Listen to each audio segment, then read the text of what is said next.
Hi everybody, my name is Saria, in case you didn't already know that somehow. If not, then welcome to the channel, and this is an excellent first introduction to the channel because I'm here with the former world number 27 singles player on the WTA Tour, Meike Babel. Meike, it's a pleasure to have you as always, truly an honor, and she's going to analyze some more points that I have sent to her because we've been doing that the last few months now. It's been going great as far as I know. She keeps coming back, so I'm going to assume that she's all right with it. So I'll leave it to you, Meike. What do you have? What do you got? Yeah, I mean, number one, hi everyone. Let me do the thing with the screen sharing. Again, as I'm always telling Syria, this is like the most anxiety-inducing piece of the afternoon because it is the one piece where I can screw it up, but I think we've been pretty good so far. There we go. All right, can you see your match? I can. For better or for worse. Hi, Desi. Hi, Melissa Louie. Melissa says hi, Meike. Hello. Oh, yes, Melissa, yeah. So she's one of mine. I claim her. Oh my gosh. All right, so let's get started. So what I'm really excited about is that you said you really worked on coming in that match. And I mean, a lot of times people say like, oh yeah, I was working on something. And I don't necessarily then really see it, but I very obviously see what you were trying to do, and I'm really, really impressed with that. And I mean, you lost a bunch of points, but you just kept doing it, and that is what I really call being process-minded, right? You don't care about the outcome as much. It's more about, okay, I'm going to learn this. So let's get going. I'm starting with this point where we're having a missed opportunity. Right? So if I just pause that here, right? So one of the things that I was taught when I was younger, my dad taught me that is a good opportunity to come in with is a ball where you have both of your feet inside the baseline, right? And a ball that bounces a little bit shorter. So if you want to go back here, you're well inside the baseline, right? So on that one, go in. You can go wherever you want to go, but go in. I'm actually going to cut this. Well, actually, let's watch the whole point because this is about the longest point I've ever seen you play. So you're both just making each other work there. Catch a nice one off the frame. Yep. Yeah, I'm glad he decided to stay at the net, but yeah, he's building confidence there. Yeah, he's not that confident up there. I mean, you see him, the first opportunity he has, he goes back, which I think he didn't need to. Pretty wicked slice there.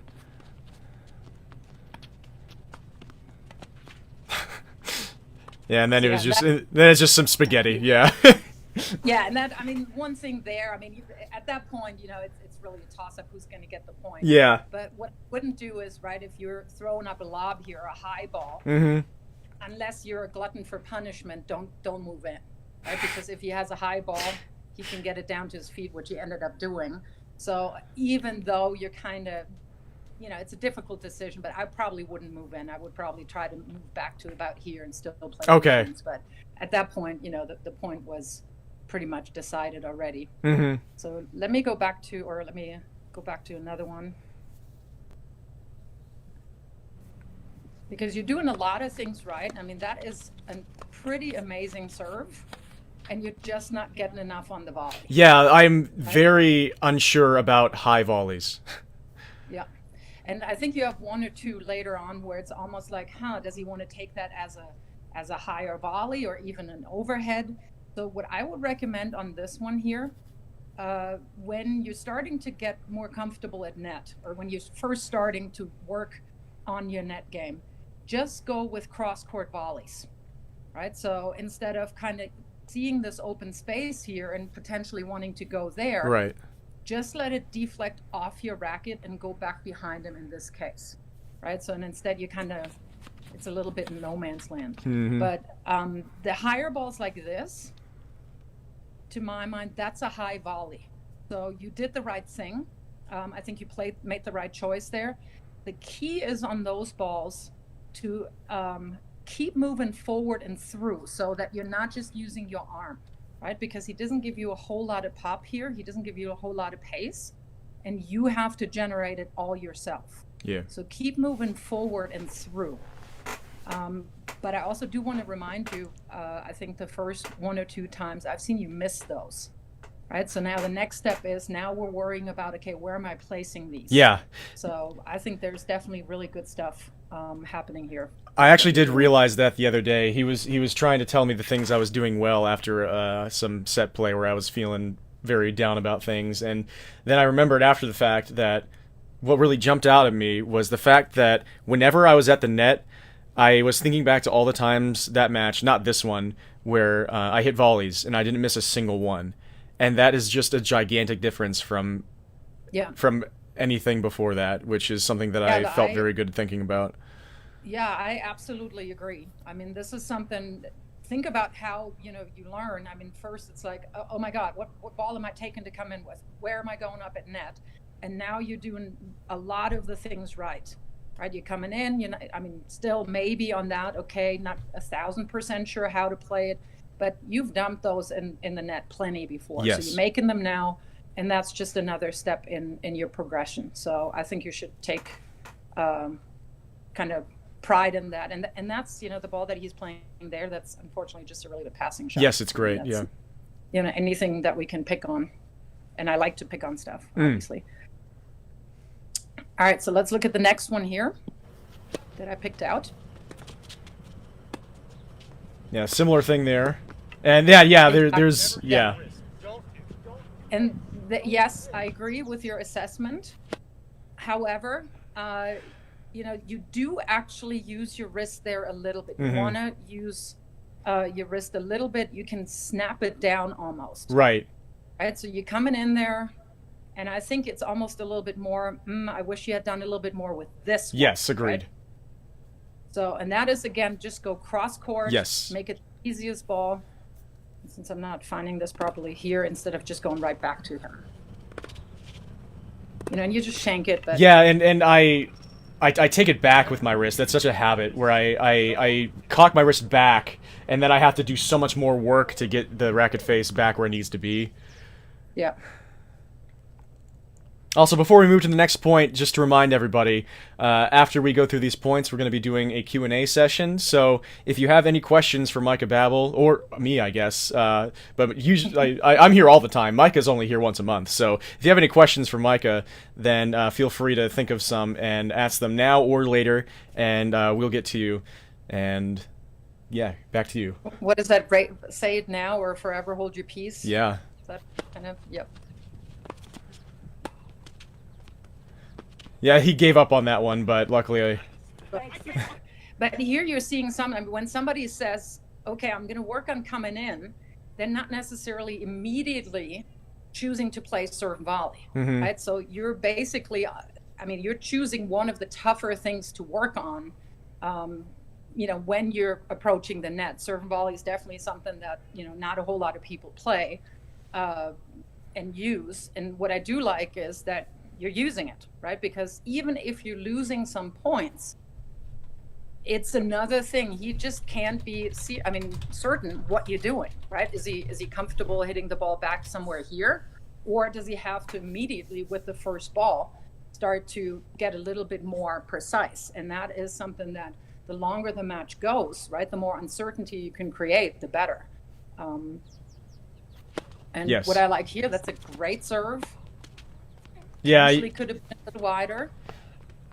And you saw how I kind of flipped the racket back, like I was almost trying to hit a drop shot because I'm afraid of hitting the ball long. And so that's kind of what my habit is now, is sort of like, instead of swinging through the ball, like exactly like that, where you paused it. Yeah, you can see what my arm is doing. Yeah, but that's what you have to do. It's a pretty uncomfortable height. It's not necessarily even shoulder height. So the only thing is, if I can find that contact point, actually, if I'm holding it, what you do want to do on this already is just tilt your racket a little bit more, right? Yeah. So that your racket face it's almost looking this way, right? And that way you can carve that ball off a little bit more, and just make him run a little bit more. But it works, and again, you just instill a little bit of uncertainty, like, ooh, is he going to come in? What is he going to do? So I like that a lot. Okay, And good. then you're doing a good job here. That's another thing that a lot of people struggle with. So you're continuing to move, right? So you're not just like putting your feet in the sand and standing around. You're continuing to move where the ball is going. So you're always following where your ball is going. So let's say if you had managed to get it out wide here a little bit more, right, the further over you then have to move. So you're doing that very instinctually, I think, and that's really good net cover there. Thank you. I would have liked, I mean, just to, on the lighter side, I would have liked to see how, if you had gotten this ball after you run a little bit of a circle here, Yeah. how you would have got the next ball. Yeah, whenever I do that, I immediately miss the next one, because how could you possibly get in position for another one when you're running outside the court Yeah, and that's- back in? That was the only other questions, like if you're doing a 360 almost, but let's look at the next one.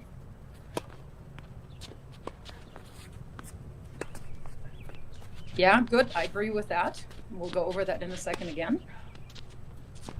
And I should have gone in on that. Oh my God, no! I agree. So a couple of things here at this point. I like there's a lot to learn from this point. So good serve, and then let's let it run a little slower so I can hold it pause it at the right time. So he's hitting a pretty good deep ball. Actually, not too deep, but Those are ones I still miss a you're lot. on your way forward. But right, what you're realizing is like this is not a good position to come in with, right? This is not a good, if you have both of your feet behind the baseline, and then if you go cross court with that ball, your best area to cover that ball would be about here, and see what that distance is, right? So what I do like is that you go like, oh, nope, not good, and reset the point, right? So that I think is really smart play. And then there's Here, one I that would have think- been a great opportunity. Right, because and this is, but again, I'm going back to a couple of months. You're using your forehand, right? So you're somewhere about here. Everything to the left of that, to my mind, can be your forehand, which you're using. And you pull him, and you see that he's starting to run, and I think you're wanting to kind of inch in a little bit, right? So you're definitely not far behind the baseline, so I like this positioning. Okay, you didn't come in with it all the way, but you stay in control of the point, right? So the only thing that I would say is, number one, we want to work on the reaction then a little bit. Yes. The only thing is, again, if you're going here, you have to go over here to cover that ball. So again, it's a long, long way to go. Yes. And I think that actually kind of did you in then, because you were off bounds. Pull that ball right here, right? And then you just have to give it 2-3 athletic steps, and you have those. And then you're in a perfect position to cover any angles. And I think you're going to his weaker side. I still think his backhand is Absolutely. Yeah.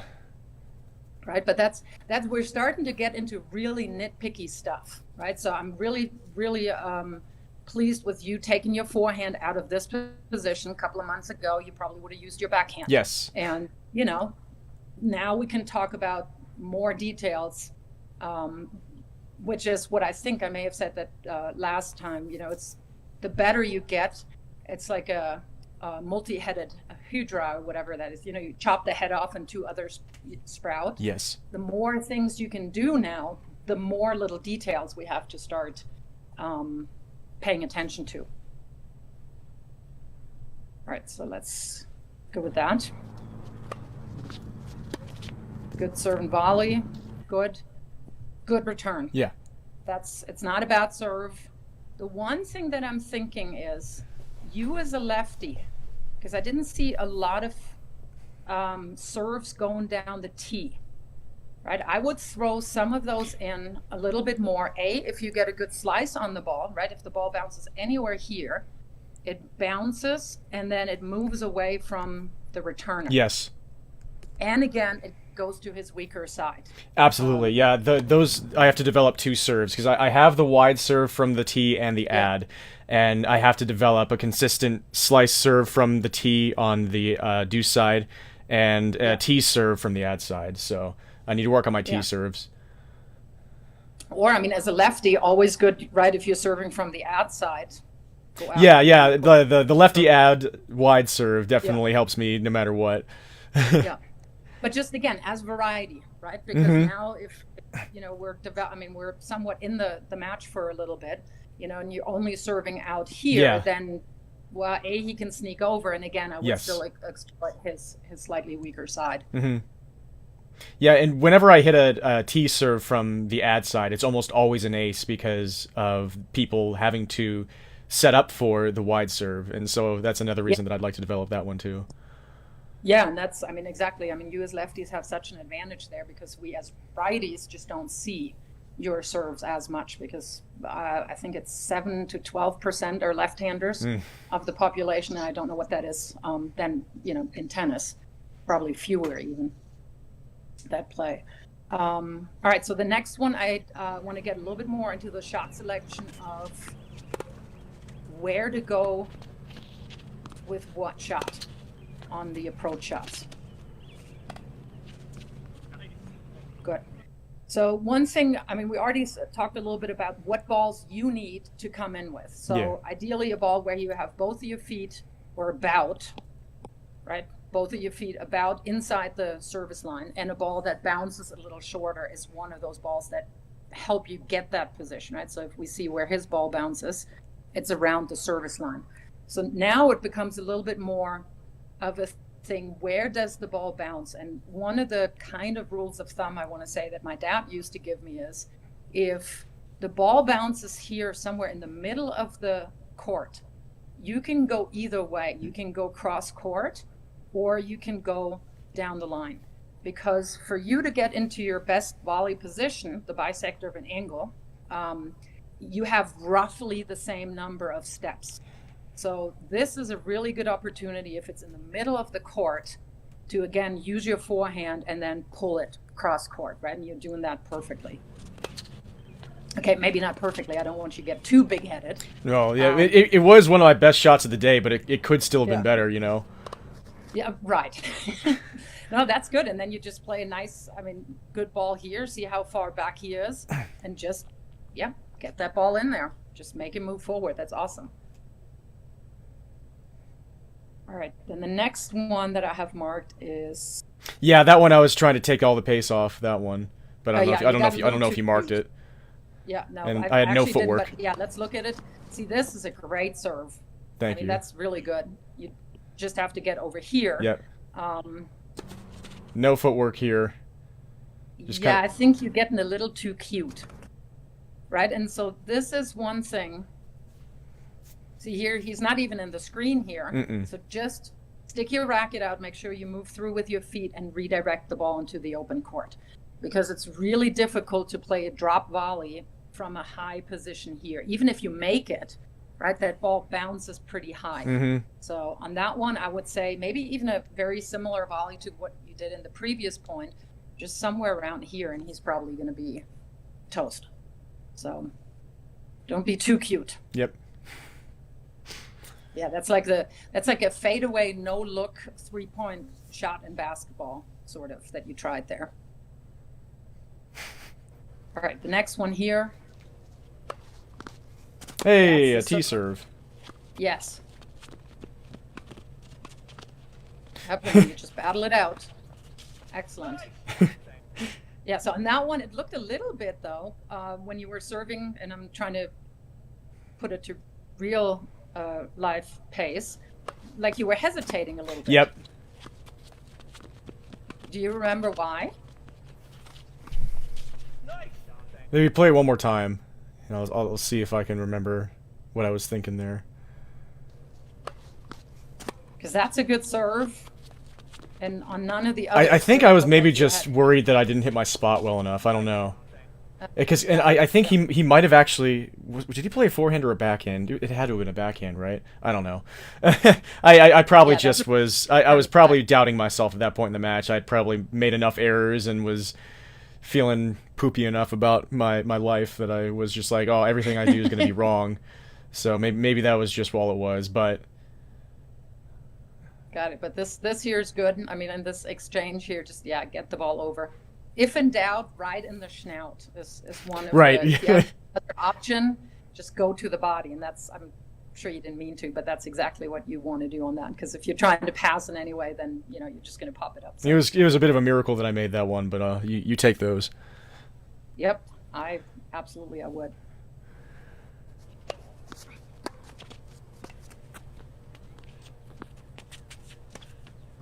Good. And then what? Nice shot. Yeah, that's the highlight of the day there. Yeah. That he's playing that underhand behind the back something. Yeah, good return. That's really good cover there. Thank you. And yeah, the thing that I did really well for basically all the time that day was my anticipation on the anticipating the passing shot. Yeah. I always felt like I was reacting like really early. Yeah, and the reason for that is, right, you're in really good position. So what I do like is here that you didn't just turn around and walk away. Yeah. Because, yeah, should have kind of won the point. But what you're doing here is, and the reason why you're covering well is you're on your bisector of an angle, right? So from here, when he's hitting the ball, he can have his most extreme ball down the line here or here. And where you are is you're cutting that angle off right in the middle, right? So that roughly you have the same area to cover to go to either. So that's really good movement there. He's been so good at teaching me that because he usually goes down the line on the forehand. And so that's taught me that purely by having to adjust to what he usually does. And then when he went for this one, I ended up being ready. Yeah. And the same here, right? So what I do like is, right here, you're moving forward. Even at a slight angle, that cuts so much off. Now, if I don't know how he would get the ball over there, but that's really good coverage there. So there's hope for you. There's hope. Yeah, thank you. All right, so the next one that I have here.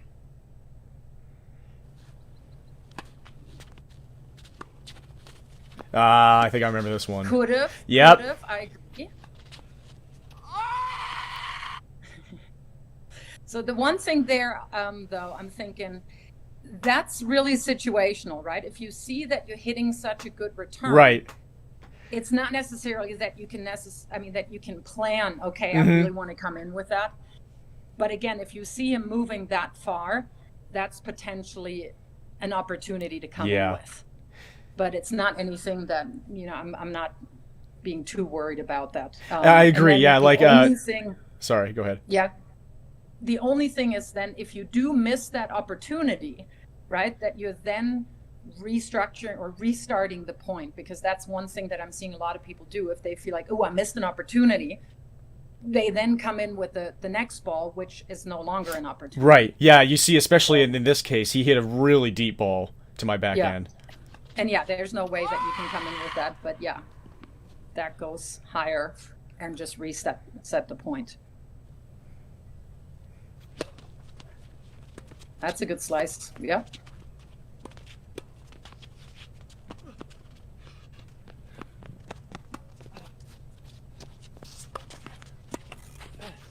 Nice. Put it away. Yeah, so see, I'm proud of him for that point. I'm proud of him there. Yeah. So here, that's another option, of course, that you have, right? Whether you meant it or not. Body serve. You see how he has to move out of the way. And again, if you can, just let it. Yeah, just do that angle. Yeah, I've developed a fear of that angle for sure. I've missed so many balls both on the forehand volley and on the backhand volley on the wide angles that I've told myself that I can't do it, and I just have to get that out of my head. Yeah, and one thing I think that will probably help with that is if I am picky. So what I do like is he's making contact here. You're split stepping somewhat, which is good. At this point, you already need to have your racket out. Yeah. Right? Because at this point, your brain will already know, okay, this is going to my forehand. Okay. So you're preparing fairly late. I've always wondered, because I always feel like when the ball is coming at my body, I'm always caught with the wrong grip. I'm always caught like, oh, wait, which should I do a forehand? Should I do a backhand? So I've never known how people don't get caught like I usually do. So you're supposed to like anticipate on the forehand side that early whenever you're because I never read my opponent. That's something I never Yeah. I have to do At that. this point, right? Or let's say here. At this point, and it's not a conscious thing, but your brain will already know that it's coming to the forehand. So ideally, you would have the racket out already. If it's coming to the backhand on the same thing, you would also want to, you would have your racket out there. So it's basically, I'm thinking that your preparation is a little too late there. Yeah. Right. So at least here, see, now the ball is definitely already in this is almost on your side, and you're still in the preparation phase there. So unprepared. At this point, your racket face should already, that's the racket face here, should already be squared up to basically where you want to deflect the point.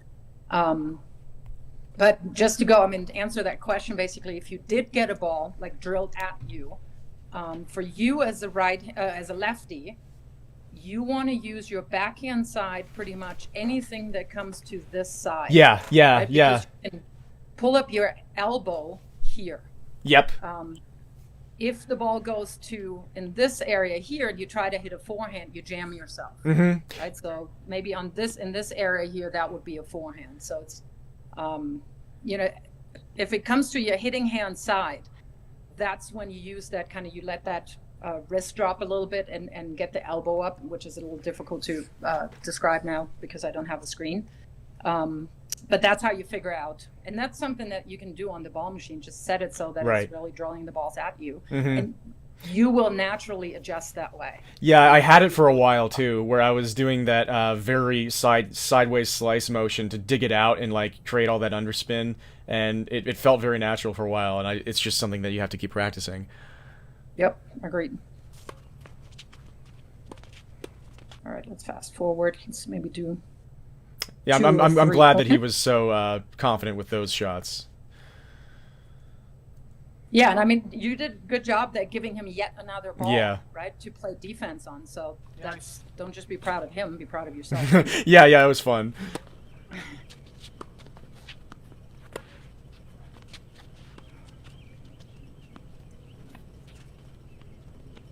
Yep, and that absolutely works. Right, so going back to where are you hitting approach shots, and I'm calling that an approach shot too. Yeah. Right, because you're doing a good job then, because the ball bounces so low, he has to lift it up to you. So you're closing in exactly where you need to go. And the reason why I do like it that you're going down the line is because that ball is pretty far out.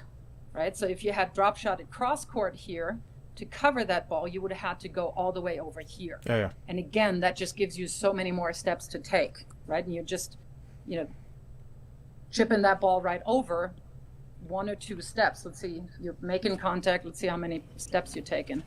1, 2, 3, and you're in a really good position. Yeah, I love approaching with soft slices down the line. I always feel like I'm gonna get a really good shot to volley if it comes back.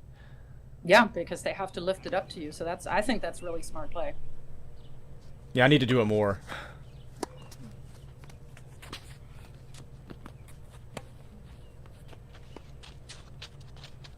Is he going to open it up again? Yeah. See, he's not coming. He doesn't want to come in. Nope. But, yeah, somebody's getting really, really impatient there.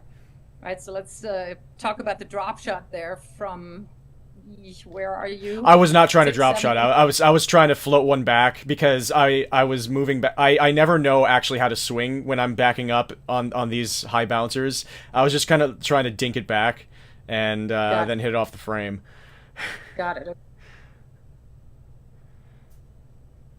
So yeah, I need to learn how to hit those regularly. Yeah, that will be a semi-open stance, and yeah. So that, we'll get to those. Yeah, that could have been a forehand. See, and he's choosing there to move back. Yeah. Right, so that says a lot about how unwilling he is to come in. Good, down the line, because it was a little off center. Good cover. Good, just a little too much, but that's still I like that. The one thing I think where you could have heard him a lot more than is when he's backpedaling here. Sorry, on that next ball here, right? When he's really refusing to come in. If you get a little bit more of any angle on that, not right back to the points probably over. Yeah, there I just wanted to make sure I got his backhand, and I... Yeah. Yeah, and that's those ones I let get to me way too much when I just miss those wide. I have to erase those from my. I'll just keep trying them.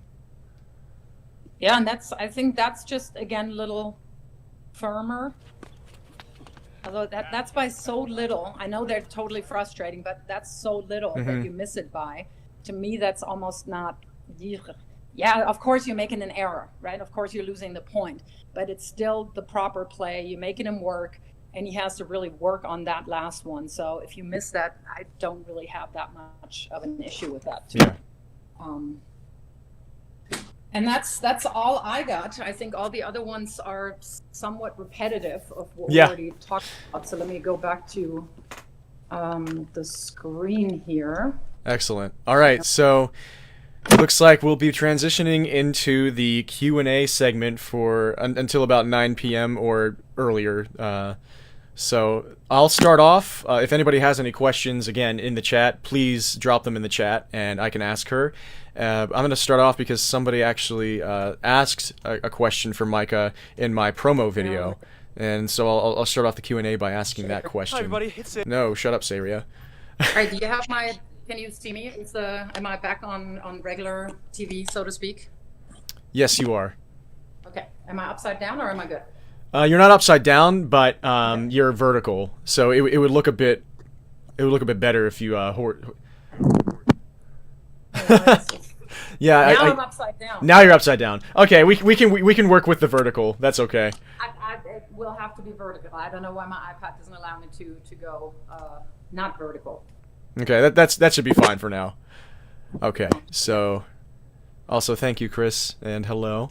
And the first question I have here is from Booyal. Booyal says,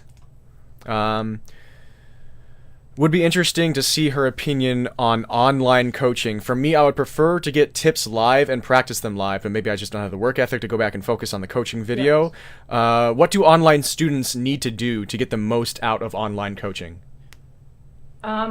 Question is online live or online with, okay, either you're watching my videos or I'm watching a video of yours and then I'm critiquing it. So yeah, it sounds like this format, like I'm not actually on the court, but you're giving me advice based on things that you've seen I've recorded. I think what a student would have to, I mean, obviously there's a time delay with it. I would make sure that I just really note down, maybe written, even what the coach is saying and seeing. What I do like about the online stuff is really that you can pinpoint so many things that even in a lesson, even if I'm playing points with you, we play so many points. And I think what we've done so far is we really kind of narrowed it down. Like, the first session, I think that we talked about using your forehand a little bit more. And then I picked out some examples of that. So I think you have a very clear focus. And then you can go out and practice that. For instance, with your volleys, like little crisper the volley, right? Get there and don't float the ball up by opening your racket face. That's then something that you can work with on the ball machine, for instance. So I think it's doable. Of course, it's not the absolute best option. I still think on-court live coaching is the best. But I think there's definitely really great benefits to the online stuff. Yeah. I think Chris actually responded to that. The time delay can be useful. The player can get out of their head and see what they do / how they play. And that's how it works for me, actually, because in the moment, I, especially lately, have been getting extremely down on myself, extremely emotional, extremely negative. And so it can be much more difficult for me to hear what is being said to me. Like, yes. Like it feels like just like I don't even understand language in the moment. Like, I just can't let it in. But all this time removed from that session, like, I'm noticing things that I'm doing well. I'm noticing things that he's doing well, and everything that Mike is saying is just like clicking. So that's one benefit for a person like me who is incredibly emotional. So Chris also asked a question saying, how might the player improve? I'm guessing referring specifically to me. Or not, I don't know. How might the player improve with some attitude adjustments? How do we constructively react to errors? Yeah, so that is, I think, that needs a longer discussion, I think. But one of the things is, first, ideally, you're not trying to show anything, right? I mean, you will have negative thoughts. There's no doubt about that, no matter what Djokovic, or Federer, Ash Barty, or LeBron James, or I don't know, Diana Taurasi. I don't care who you are, you will have negative thoughts. But they just deal with them so much more productively. They understand, okay, this just happened. What are the next things that I can do? Like, how can I make this better? They can get, quote unquote, out of their heads a little quicker and switch to what is my next step. Yeah. And I think for us mortals, and I struggled with that too, take a couple of deep breaths, turn away from the court, look at your strings, and if it's just a little bit of a mantra, it's like, you got this, I can do this, you're okay, move your feet, whatever it is, like a positive, actionable piece of advice. Right. Like, instead of just letting, give in immediate to that immediate frustration. Like and the worst, of course, is, and I think Rafa said it the other day, bad body language, it doesn't help you. It's just helping the other person, so why do it? So obviously he's found a great way to immediately stop it. But that's something I think that, we have to just practice. Like in lower key situations, I don't know, maybe in a hitting session, right, where you don't play points, when you feel that first frustration come up, and maybe tell your partner, hey, I'm working on this. So if I'm turning away from the court, don't think I'm, an idiot or something. I'm just working on this. And I go back to the back fence, take a couple of deep breaths, and then come back when I feel I'm ready to play the next rally, right? It's not even a point. So that's, I think, the best way to get started. Yeah, I've had to do that a couple of times. And another thing that I've been doing lately, it's to sort of transition into working into a better mindset and better using better tools, because I am starting to stop expecting myself to make giant switches immediately. Is like, I will angrily tell myself good things, or like tell myself constructive things. It's like I'll let myself be angry. But instead of saying, "Oh my God, you're so bad at tennis," geez, like that's what I would just always say. Like, why am I even doing this? Instead, I'd just be like, "Move your feet, move your feet." No, that was the wrong shot. Or stuff like that. It's a small difference, but it ends up being so large in the long run. So JNR Gaming's question is, who does Micah like in the current WTA? A lot of players, actually. Yeah. Love Ash Barty. Yes. Anything he does is pretty much perfect. Yeah, we actually gushed about Ash Barty in texts last week. Yeah. Ash Barty's amazing. So she has just perfect technique. I think she's a perfect, maybe she gets big-headed too. She seems pretty introspective, but you never know. Yeah, and what I do like, because tennis is such a individual sport, it's almost a little bizarre when she says, like, well, we didn't do so well today out there, or we have to physically recover. And it's like, no, you played the match. I don't think your coach has to recover. But she makes it so much about, okay, I can't do this without so much help from other people. So I think I really like that, that she's bringing the focus on the people around her, and it's not just about her, me, like Novak Djokovic. I didn't say that. Anyways, moving on. A couple of other players that I really like. I like Ons Jabeur. She's just how crafty she is. I love Ons Jabeur as well. It's really fun. Karolina Muchova. I like her. Yes, I do too. You're listing off all my favorite players. Okay. Yep. So, there's so many players that I really like, and I'm so much more excited about watching women's tennis than say even 10 years ago, because there's so much more variety now. Than there's more kind of, just different play styles again. Whereas 10 years ago, it was like, okay, who can hit the hardest the most? And that was about it. Yeah, and JNR brings up Swiatek too. Swiatek is incredible, and she also has that sort of team Swiatek thing going on, which is sort of also in line with the what you liked about how Ash Barty sees things. And Swiatek is looking really cool. Andreescu with her very unique style. This is really exciting stuff happening in the WTA. Now Chris has a question that I really like. Chris says, I know we watched some singles points, but in doubles, how do we adjust to a partner's negative attitude after points? Kick him in the hiney. That was my scary face that I'm giving. That's a difficult one. I mean, that would be potentially something that you have to bring up after a match when the emotions are a little cooled down. Yeah. I think if you do it right in the moment, the only way that you could say it's like, hey, come on, here we go, we got this, trying to help, but that's also not quite fair on that player, because then they have to provide all the energy. Right, and Chris also says that sometimes partners do not respond well to positive reinforcement. Might have referenced somebody specific in that comment, but I won't repeat that in the video and audibly. That's why I'm thinking it would be a good thing to bring it up over a beer or something. Say like, hey, it's kind of difficult for me to stay upbeat and focus on what I can do to help us when you're doing X, Y, Z. So how can we do this differently? And hopefully the emotions are cooled off then a little bit, and then you can have a discussion about what you can do. Okay. Yeah. I've definitely found myself in the situations because I'm the sort of person who I think really wants to be a good doubles partner, like the sort of person who's bringing energy, who's like addressing issues like that. When I see a player who's having a bad day or is feeling a certain way, I feel like I would naturally be suited to like being the person who's like trying to lift them up and stuff. And so I was very curious to hear about that question as well. We don't have any new questions right now, so I'm going to try and think up one myself.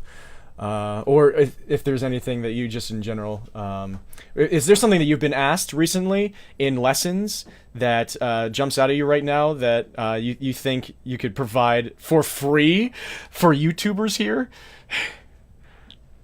Yeah, I mean, I think one of the biggest ones was what is the magic thing that top players do that we don't do? Right.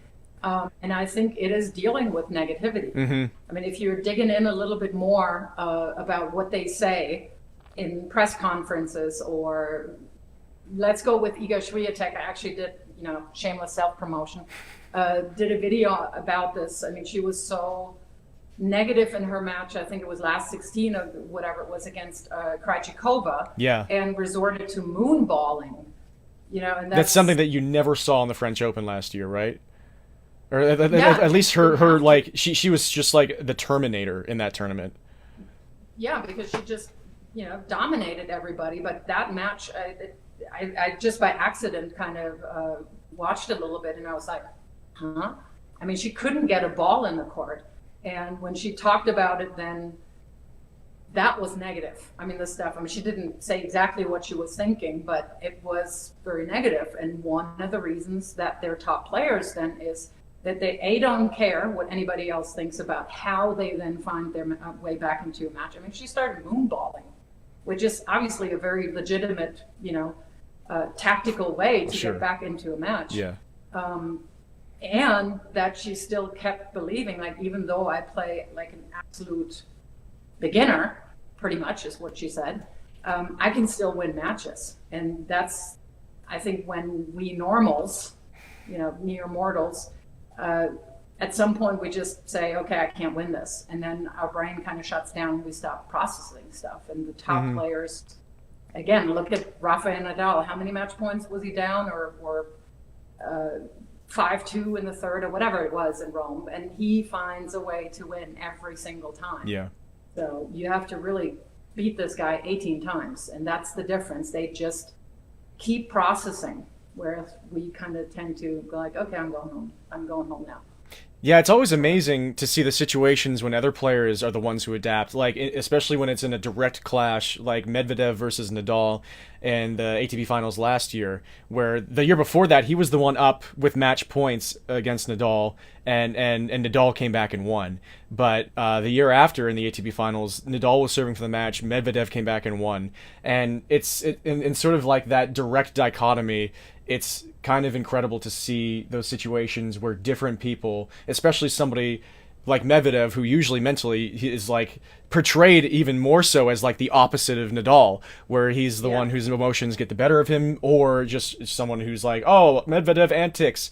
But players like that still find a way as well. And of course, like you could talk about, did Nadal choke, yada yada. But I mean, Medvedev, there was an amazing effort for him to come back from being down serving for the match, and so like I feel like that's an important thing to remember, is like people like Nadal aren't just like built to be these people, like they weren't born as these mental behemoths that you can never beat, and also like the fact that one person has worked, even though like if Nadal was never like that and he just got there through pure work, he's not the only one who can do that. Like people who you might think are just so ill-suited to being mentally strong can do it too, and so you can too.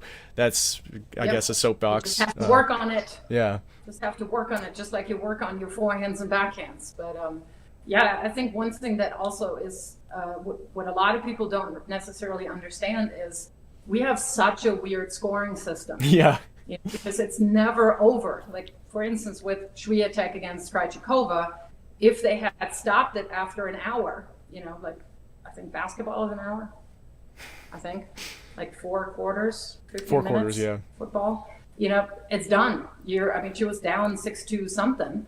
But in tennis, you can always come back. Yes. If you're willing to play 3.5 hours. Yeah, and that's what Andreescu did.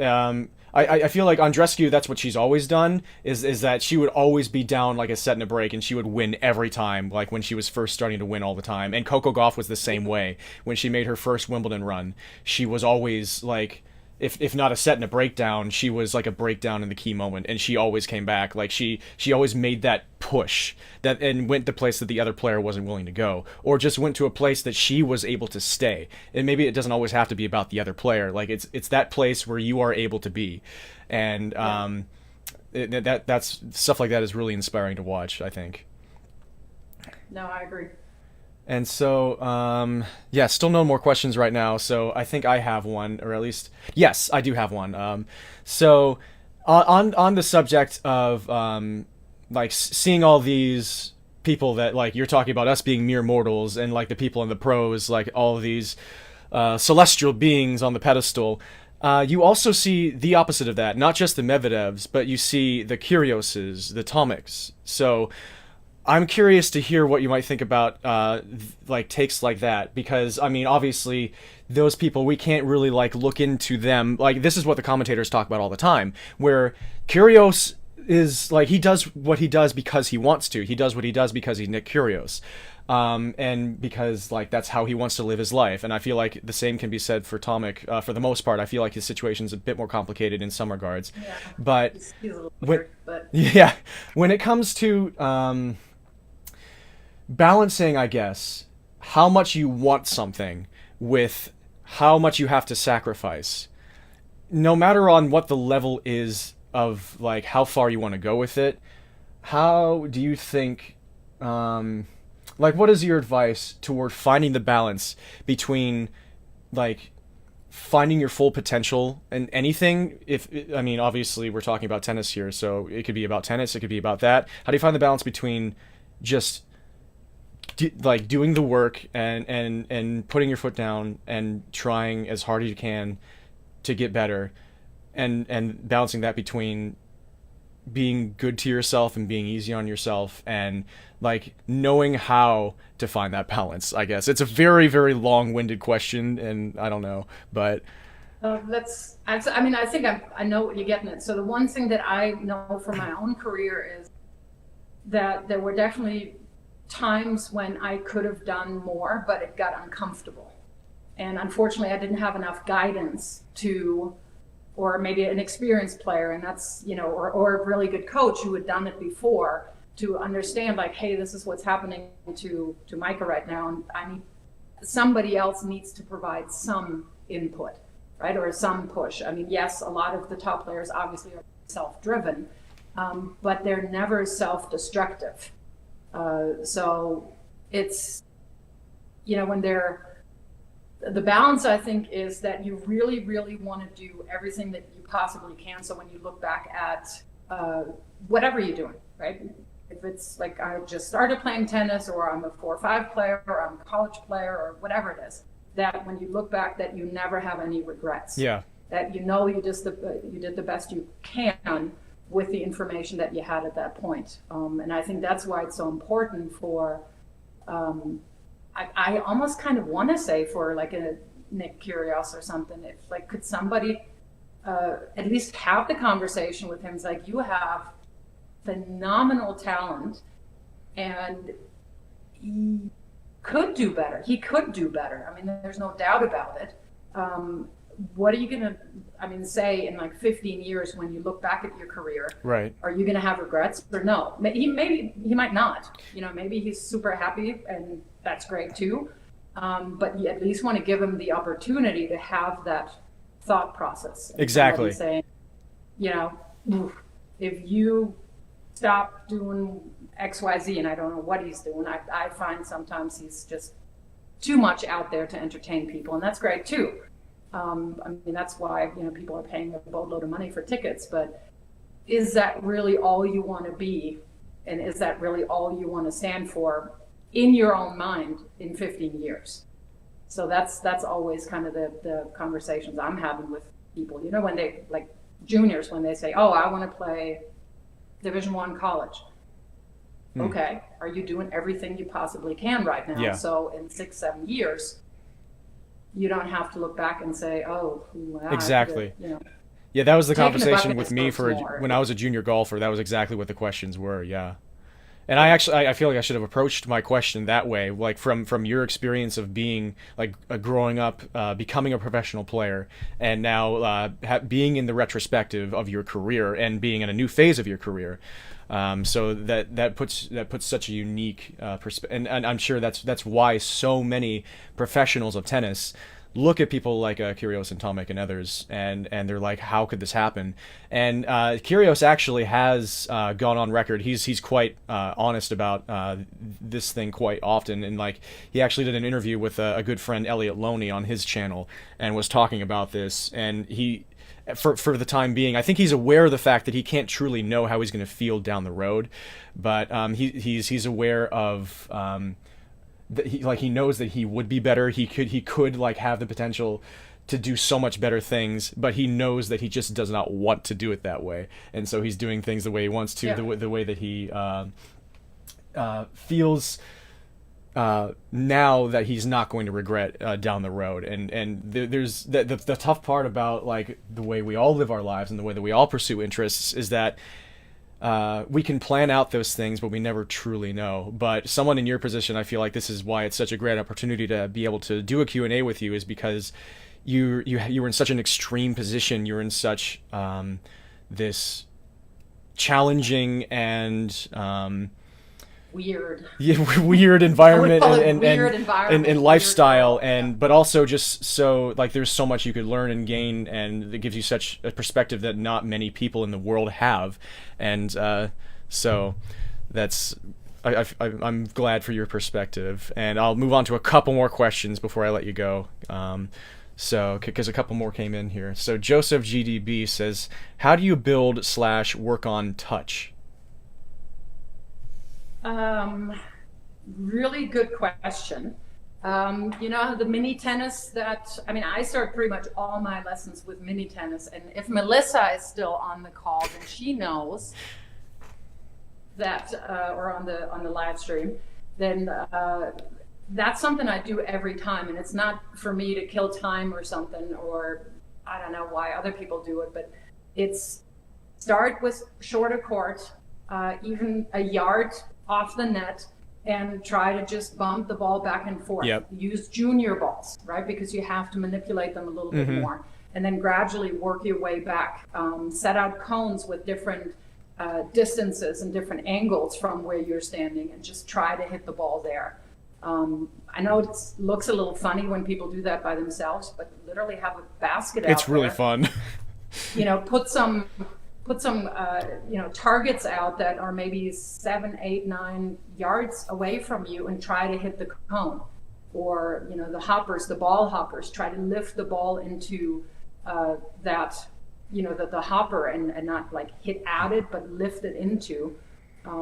Experiment with a continental grip. Right. Again, shameless self-promotion. I actually do have a video about that. But that's stuff that I grew up with. I mean, that was mostly very playfully, we learned that, but I still try to really do that in my adult lessons. But it's, it takes a little bit of like not caring about what other people think. Right. If you're out there by yourself and you're just having a basket and you're basically self-feeding to targets, if you will. Okay, 2 more quick questions. Also, thank you. 2 more quick questions here. I think I ate up more time than I would have liked by rambling, but I'll cap it out at 2 here. So I missed one from Chris saying, pros have used the pandemic year differently. It reminds me of coming off injury/surgery. What advice does Meike have for how to spend time if you're benched for a time? Anything athletic that you can do. I agree. Core workouts. Flexibility, do yoga, practice mindfulness. I mean, that's one thing that I think anybody could do. Learn how to do mindfulness. There's so many apps out there, mindful awareness practice. That's something that's so beneficial. I mean, it is so unbelievably good for anybody. I mean, not just sport, but for anybody, but specifically I like doing it or teaching it when I do mental skills, because it really keeps you in the moment and keeps you from getting insane when you're spiraling out of control a little bit. But I would say anything physical, watch matches. Yeah. Right? That's another thing. Watch matches with a very specific focus. Okay, where do they place their serves? When do they use their forehands? How do they react when somebody's coming in? Oh, when they do come in, where do they move to? So sometimes when we watch matches, it's just to be entertained in a way. But I think now that you can watch tennis 24/7, there's such great opportunities to learn for everybody. Yeah, and also in this age with YouTube having all its clips, with people recording pros at court level or recording each other at court level at a high level, like 4.5, 5.0, like 10 plus UTR, there is so many ways that you can find footage that speaks directly to you and inspires you. And also I can back up the doing any activity that you can do. As an acrobat, in my experience, I received a foot injury and was out for 3 months, but I was able to bike all the time, and so I was doing so many sprint workouts, and also I just allowed that time to sort of be away from the sport because I was starting to burn out.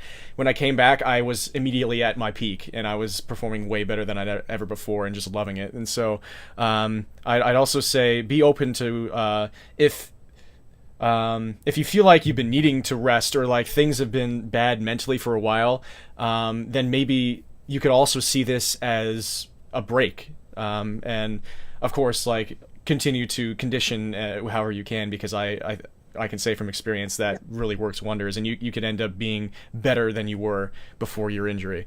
Okay, so the last question here. Which one should I go for? Because another one came in, but I feel like Chris could ask you that one. So I'll go for the one from Hex Tennis. Hex Tennis says, do players suffer from tennis elbow more than they say? In your experience, I guess. I do have quite a few clients that do have issues with that, and to my mind, most of the time it's because of not fantastic technique. More so than it can be material too. I mean, there's certainly issues, or some rackets that are probably stiffer than others, or maybe not necessarily for that level of player. So I think, but I wonder if Hex meant I it. wouldn't say that it's over. I mean, the numbers are over, that they're bloated or over, And I wonder if over Hex reported. also meant like, do you think like, did you notice players in your time as a pro, like a traveling pro? Do you think those players were suffering from it more than they might have let on? Oh, on tour, like when you had like injuries, Yeah, for the most part, yeah, you tried not to necessarily show it, but if you just really couldn't play with it, then you didn't play. yeah, So, I mean, you played through a lot of pain, let's put it this way. But if it's, and probably tennis elbow is not anything necessarily that will stop you playing matches, but um, yeah, then you're probably not going to talk about it too much because you don't want, other people to know that you might have a weakness. right, exactly. Yeah, that's something that Federer talks about all the time, and like, it's only now that I look back and realize that he is almost never wearing like tape or anything. He's probably injured all the time, like everybody is. So, and Hex Yeah, did mean pro players. Okay, so yeah, got it. definitely interesting to think about that. And I've kept you for over an hour, and it's been another amazing stream. I've learned so much as usual, and I hope everybody out there did. If you were paying attention, you probably did because. Micah, I mean, not just by virtue of Micah having been a player with accolades. She's not like this person who is as informative as her former ranking. She's also a person who just happens to be, like I said before about Ash Barty, very introspective, and I feel like that's one of the most important qualities in any person, but especially a person who is in a position where they're giving information, and I think that's what we really have in spades with Micah here, is somebody who just is somebody who thinks about things and is very open minded, and I really appreciate the opportunity once again, as I'll always say, to be able to collaborate with you and to be able to just talk to you because I feel like you're a great person to talk to, and I'm very honored, Thank you. and so yeah. Can't wait to do this again, and thanks to all of you for being in Next chat. month. Any last things you want to say, Micah? No, usual. I mean, as usual, always fun and always, looking forward to the next month. Yeah, me too. So I told a friend who you actually saw in some short footage that I sent you, where you were looking at my forehand specifically, that next time I send footage to Micah, I'll hit with you, and so you're gonna see that high school girl player the next time that I do Yeah, footage. So I'm gonna set up some sessions with her excellent. and try and collect some footage from that, so you can see a much different style of player, somebody who Right. hits really penetrating shots from the baseline. Should be really interesting. So that's what you'll have to look forward to next month. And thank you all once again for being here. I really hope you enjoyed. And yeah, we'll do this again. Until then, I wish you all the very best life has to offer. And and have a great one. Dream on, friends. Peace. All righty. Cheers.